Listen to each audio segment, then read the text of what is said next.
I'm going to talk about the quilt and the Underground Railroad. Now, this is not necessarily, historians do not believe it is a true story. The reason they don't believe it's a true story is because there's no documentation. They have to have documentation for it to be a true story, to be a in the history books. And when I first started studying about this, I was really interested in, quilting. Quilting is just my passion. I just do that day and night. And I thought, well, I heard about this story, and I started to do some research. And for the first year or so, I heard so many negative things that it wasn't true, and I thought, well, why put something together that wasn't true and talk about it? And then the more research I did, the more I convinced it maybe could have been true. One thing that led me to really do it is my sister lives in Florida, and she was a teacher in Florida. And she had a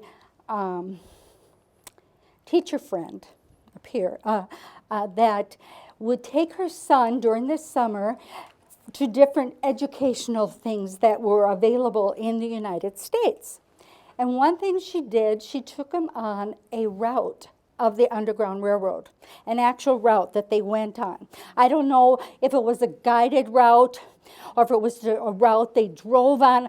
I'm going to look into that because I'm going to do that.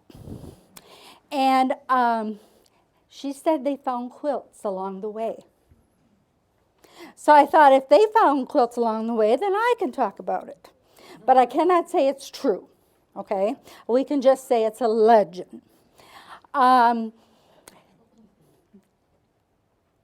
Then I read the book Hidden in Plain View. Have you read that book? I've read that book. Okay. There was a journalist. She wasn't out to do a story. She was just out traveling. And she was in the South. I think she was in South Carolina or Atlanta. I don't know if it was Charleston or if it was Savannah. I can't remember. But anyway, she went to an antique shop. And at the antique shop, there was quilts. And I've never heard that there was quilts from the Underground Railroad ever put out anywhere. But she claims in this book that she found some quilts from the Underground Railroad. A lady came over and she said, these quilts are from the Underground Railroad. And she said, really? Tell me about that. And she said, you're not ready. You're not ready to learn. So the lady went back to her hotel room and she thought about, what did she mean, I'm not ready? So she came back with her tape recorder, a pen and pencil, and she said, I'm ready.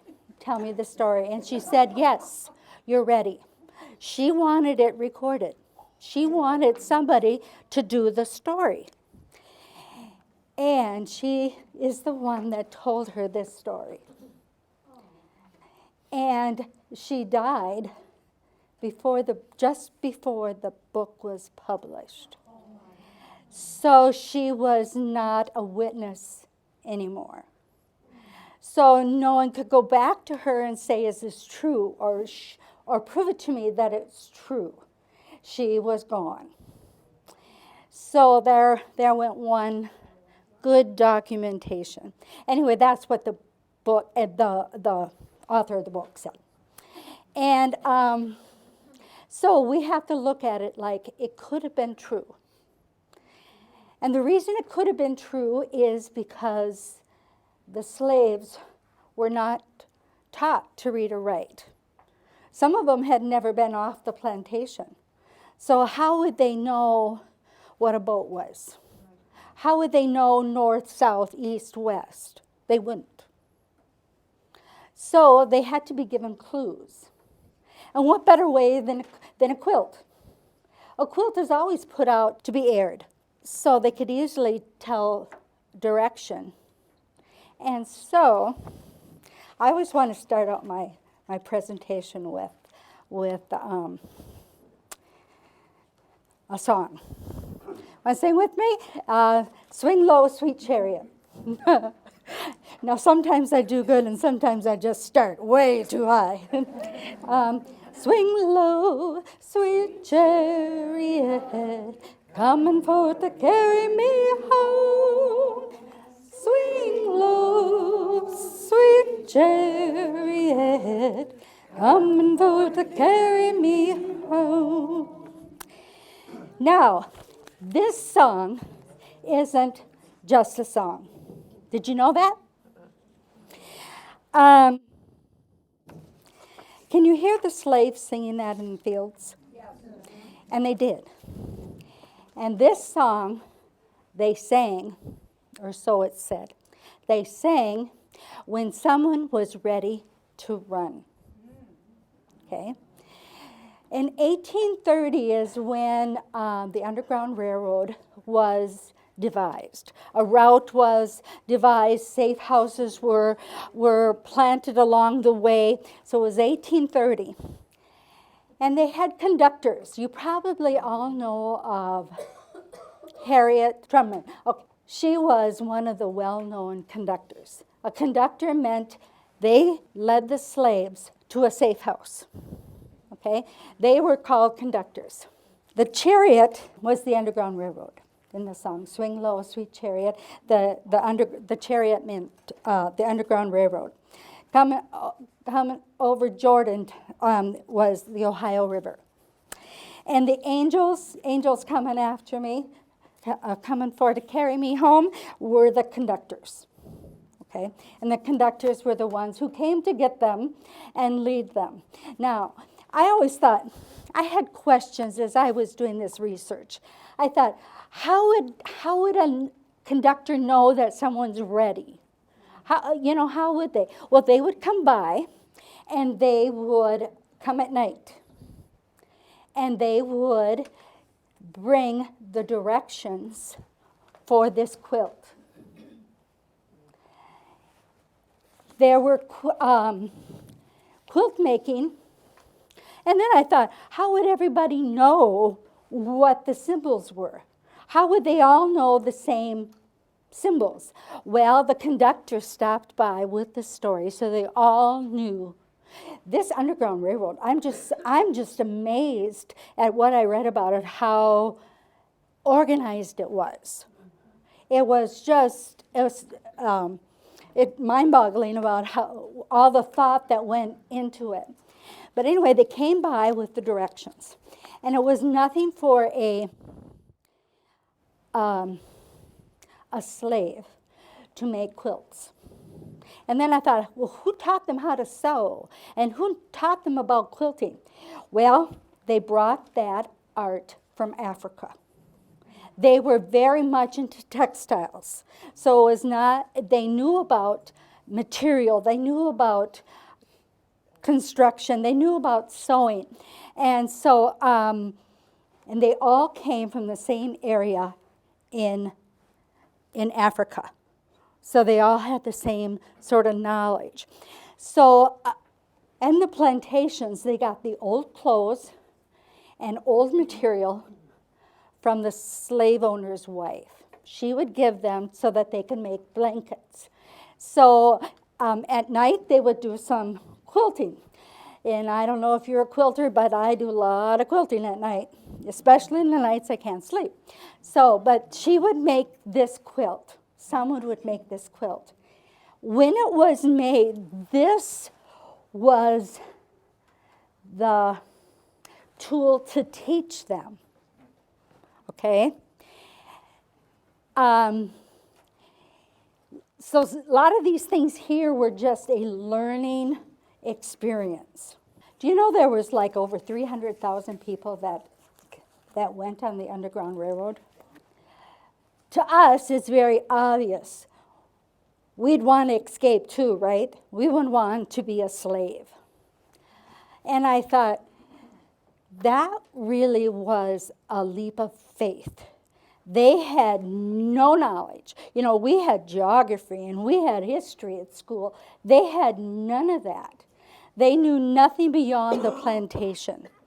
So it really was a leap of faith. Before 1830, there were a lot of people that escaped, and they were the males and the young males, because they had nothing, and they didn't have a future.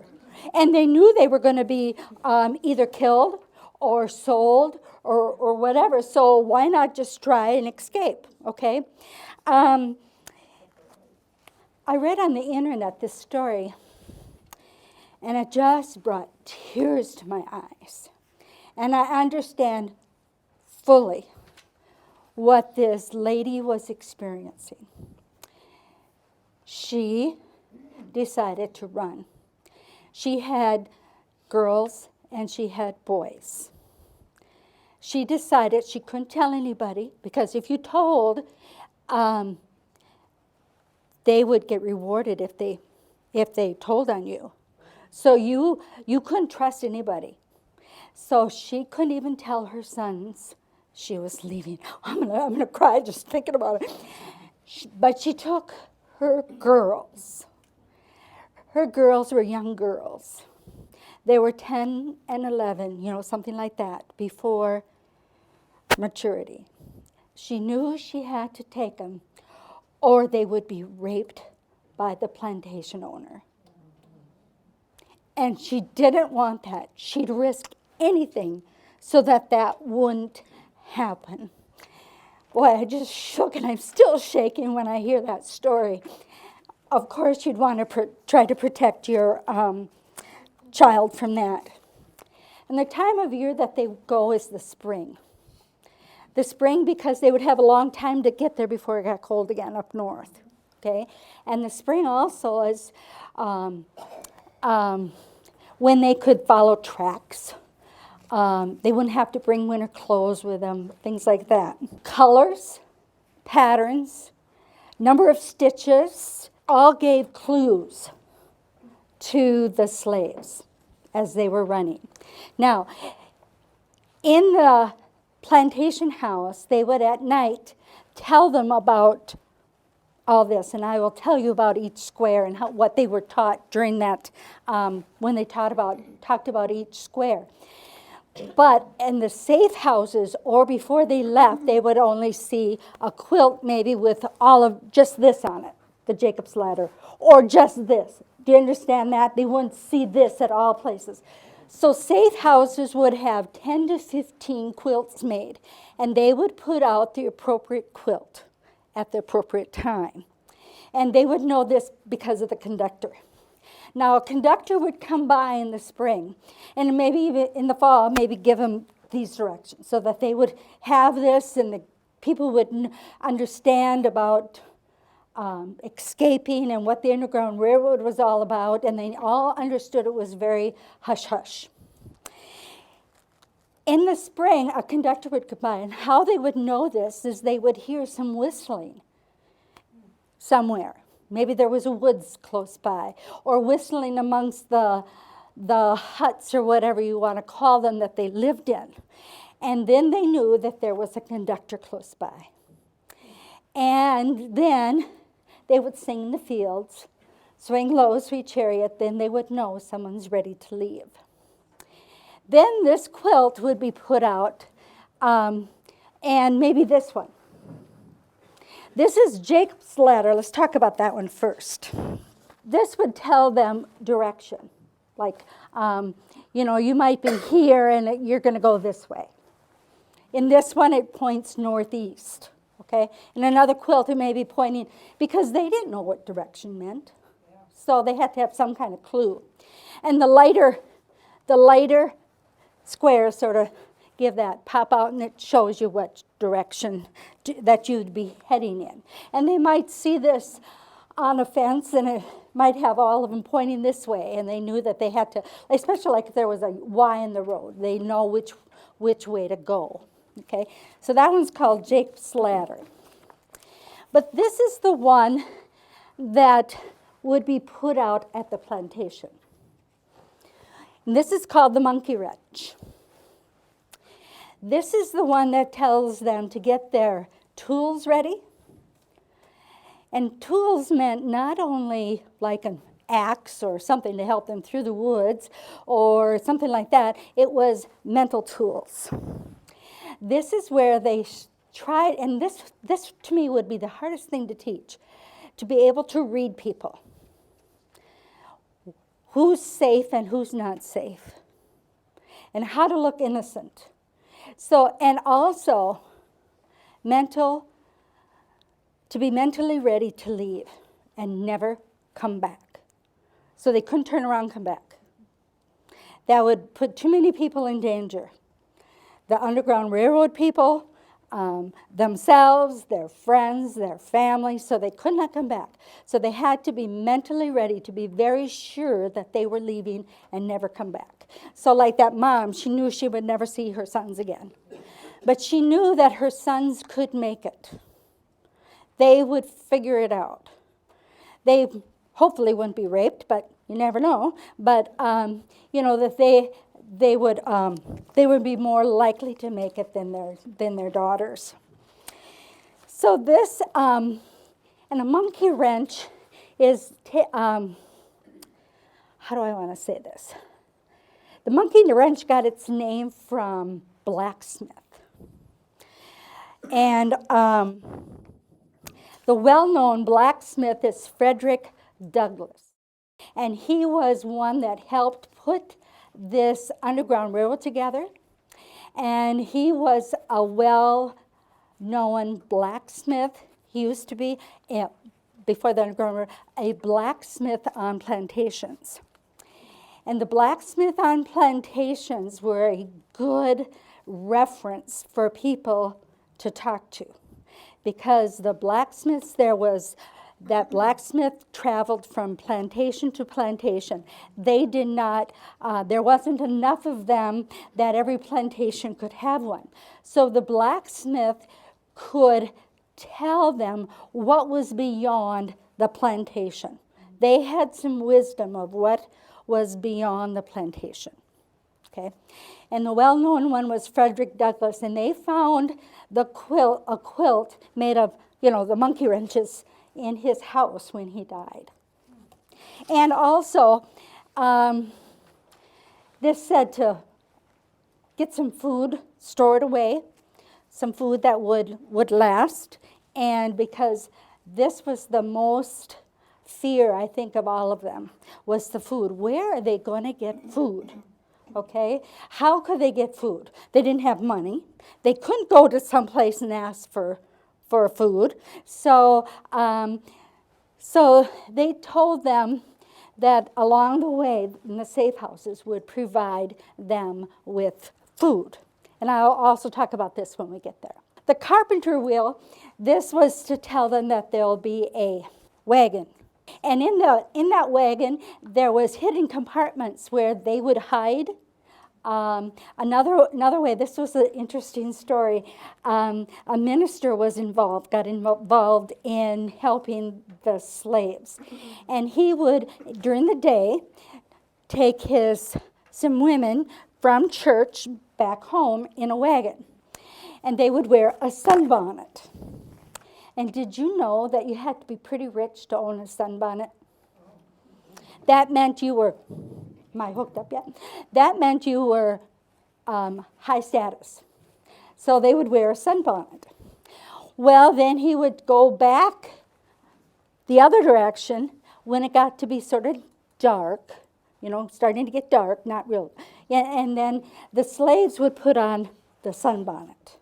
And because of the time of day, and somebody was in a sunbonnet going the other way, nobody would think of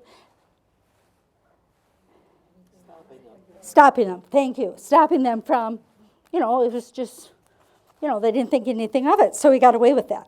So this one would also be at the plantation, saying, this one was to get ready, this one, we're going, okay? So be ready.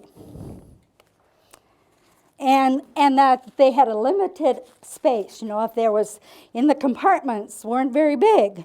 So they couldn't pack, they had to think about what can they pack that would fit in that space. This is a little bit different than the carpenter wheel that I know, but this is called the carpenter's wheel. And this one, they were taught that Jesus is the master carpenter. Again, having faith. Having faith that they'll make it. Okay? And I think religion was a very important thing to them. Okay? So the carpenter's wheel is Jesus is the master carpenter. Rely on faith.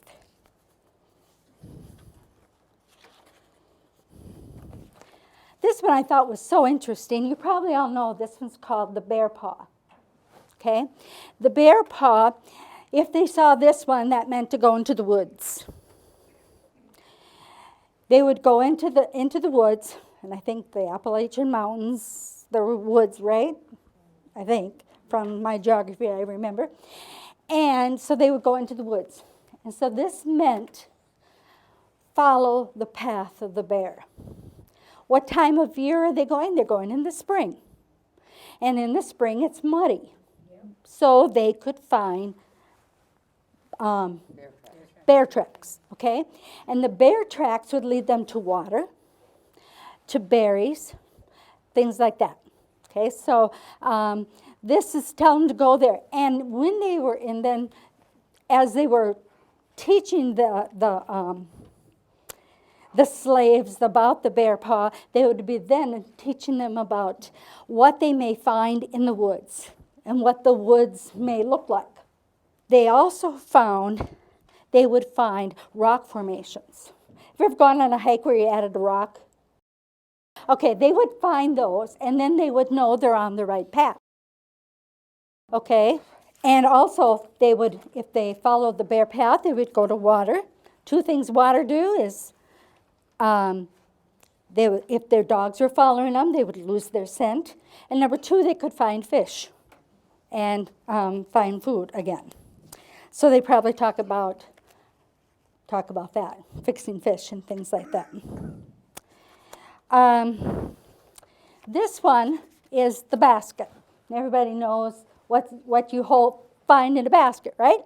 Food, okay? So this is where they would teach the slaves about where they would get food. One is the conductor would hide them in the woods or hide them someplace in a cave or something and go get food. They knew where to go get food and then bring it to them and then send them on their way, and they would go at night. Okay? Also, some of the safe houses were like hotels or inns or things like that, and they would have a partition, hidden rooms in their hotels.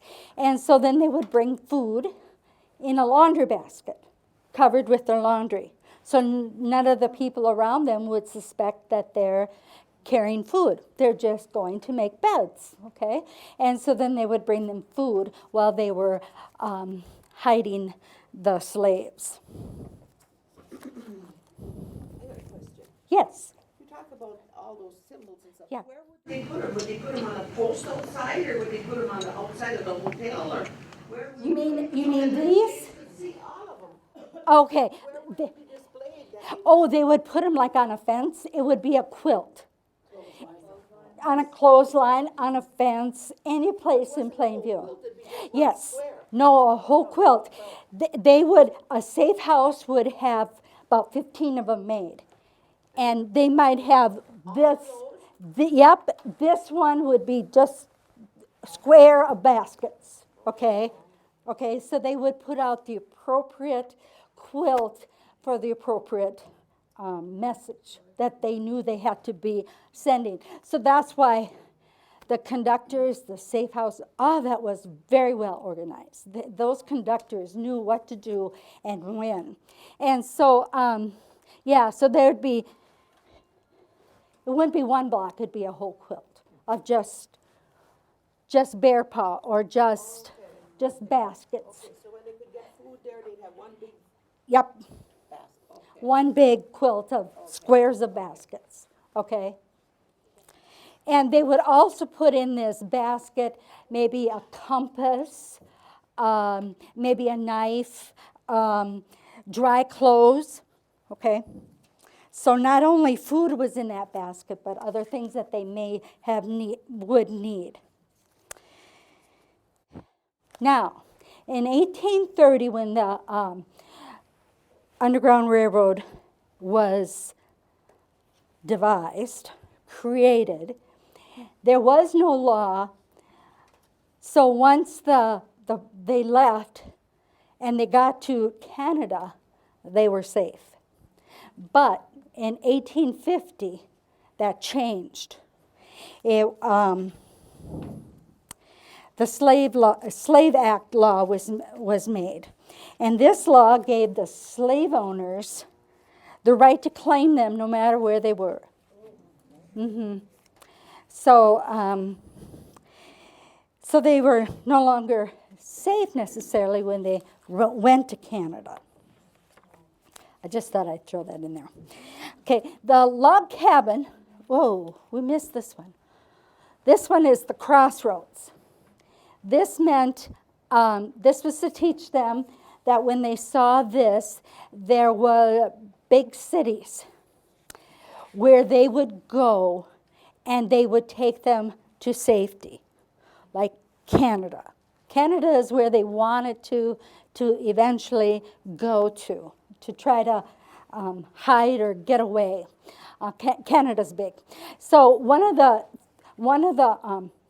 I should say 4 of them that I read about. One I think a lot of people know of is Cleveland, Ohio. Cleveland was right by Lake Erie. So then when they got to Cleveland, they could take a boat. So that's why there's one down here called a boat, and we'll get to that. But the big cities, they were called the crossroads. One was Cleveland, one was Detroit. Detroit was called midnight. Okay, so if they heard midnight, it was Detroit. Another one was New York. I'll get to talking about New York later. I hope I come back to New York. And some of them went south to Florida, and they would take a boat up along the coast. Right. Yeah. The crossroads, that meant that they would be going to a city, okay? But let's talk about the log cabin. The log cabin was created because many of the safe houses were log cabins, okay? And I've heard 2 different ways for this. I heard that the yellow and the red center, if this center was yellow or red, that meant the fire was on, it's safe. If it was black center, that meant go away, go hide.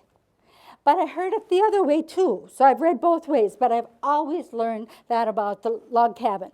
So if they saw the log cabin with black, don't come in, don't come here, go hide in the woods, go hide in a cave. Okay, this one, the shoe fly. Do you see the shoe fly is right here? Oh, I have an interesting story to tell you about the log cabin. The log cabin, a quilt, the log cabin was found in William Still's family home. William Still was a record keeper. He was a well-known abolitionist, and he was a record keeper, and he kept track where all the slaves went so that families could be reunited. And the conductors brought that information to him. Wasn't that interesting? Where was he located? They also might have put out this log cabin saying, it's getting close to winter. Build yourself a shelter. So this is when they would need the knives, the axe, things like that. And so they wouldn't have to necessarily build a log cabin. You can't build a log cabin in that sort of time, but somehow build some kind of shelter that would keep them warm and out of the elements for a while. Okay, the shoe fly.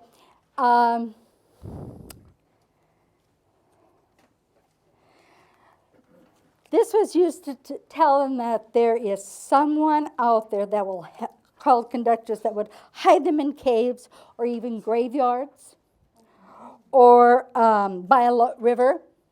And they were to stay there until they saw a signal. And sometimes it was just the waving of a lantern. Can you see these look like bow ties? This meant go to a church. There'll be some dry clothes for you, dress clothes, because they might still have their shackles on.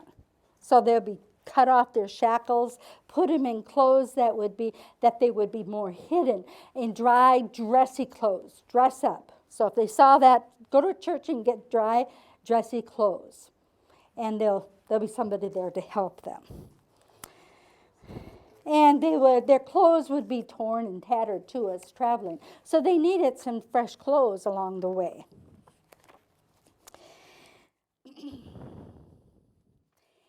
And then if they were dressed up, they now could go find a ship. They could be hidden amongst, like if it was a big city, they could blend in better. This one's called the flying geese. When they would see this, or when they were talked about this at the plantation, they would tell them about geese. And they had to teach them their behaviors. One behavior was they're very noisy, right? So they're easy to find. And which direction are they going to in the spring? They're going north. So if nothing else, find some geese, follow them. They're going north. They're squawky, they're easy to find. And they stop for food and water. Okay? And they probably rest, so it tells them to rest. They need rest to continue on. Okay? So the flying geese. This one's called birds. This was designed by Deborah Quilts of Lancaster, Pennsylvania. Now, it wouldn't always be made like this. A creative seamstress, or maybe depend upon where your safe house was, these would help give direction. So if they were facing one way, they maybe point. These things would help them point the direction from where they were, or from where the quilt was. So it wasn't always made exactly like this. It might be turned to help them reorientate themselves to what direction they are going in. It's got the birds in the air. One thing about Deborah, she made a quilt, and when she died, her granddaughters wanted the quilt, and she had two of them. So what they did, they cut the quilt in half. They did. And underneath some of the layers, they found an image of a bound slave. And underneath it was written, "Deliver me from oppression." So I just thought that was an interesting story. And they wouldn't have found that if they hadn't cut it in half. Okay, and she ran safe house number 5. That's what it said in where I got this information. Now, one safe house did not know where the next safe house was. That was all secret. They did not want them to know, and they did not want to know. Because for their safety, okay? And again, how could any of this have been recorded when there was that much secrecy? There had to be secrecy. And you were a traitor, considered a traitor if you were involved in any of this. So no way were you going to let anybody know that you were involved in the Underground Railroad for your own safety.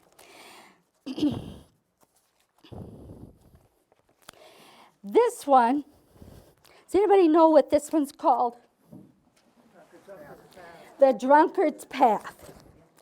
Okay, when they saw that, that meant they know where you are. Get lost. Okay? Weave.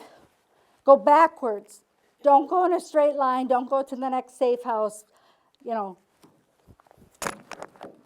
So that's called the drunkard's path. So if they saw that, get lost. Now this one, to us, we know that's a boat, right? Okay. I don't know if a slave would know that that was a sailboat. Okay.